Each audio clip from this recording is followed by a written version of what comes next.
Hello everyone, this is Father Hoffa with your next installment of WWW Wednesday Walking with the Word, and it is currently 4:45 here on this wonderful Wednesday, and well, that just speaks to you to the type of day that it has been. I'm actually, don't tell, I'm taking a break. I'm actually emceeing for the bishop at confirmation at St. Anne's in Emmaus, and I thought, oh gosh, I have not had a moment to record WWW today, so he's in preaching the homily right now, and I'm out here utilizing time, master multitasker, getting done the Wednesday Walking with the Word. So what is the message on the Word today? Well, two things. The readings, meaning both readings, you bring us to the same conclusion, and the word today is patience. How often do we find ourselves praying for more patience?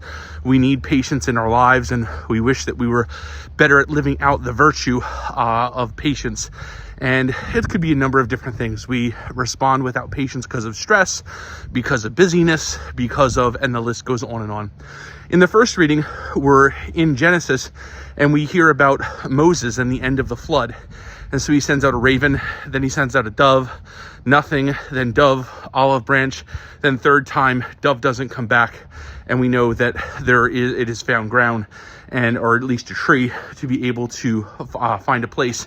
And so all is good. And I think one of the things we hear from that is the patience that Noah had.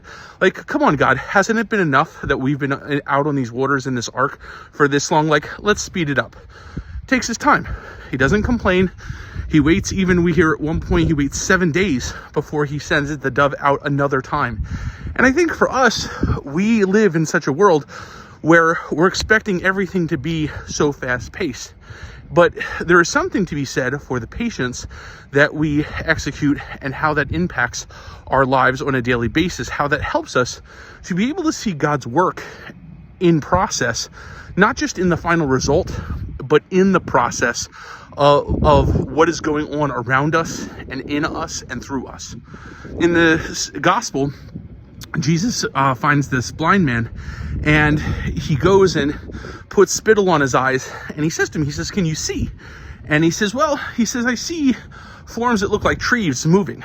And so then Jesus lays his hands on him, and then his sight is restored to its full ability, and he goes off joyful. And Jesus says, "Don't go telling anybody, go home," because when we hear that, Jesus always wants people to come to faith and belief by an encounter with him, not because just of what he can do, but because they actually have faith in the power of Almighty God. And so when we hear that this man, the first time Jesus rubs the spittle on his eyes and nothing happens, some people might say, "Hey, Jesus, you messed up. Like, you put the potion together, must not put enough spit on there." But the man doesn't do that. He says, "Here's what I can see now, but now I want to see more."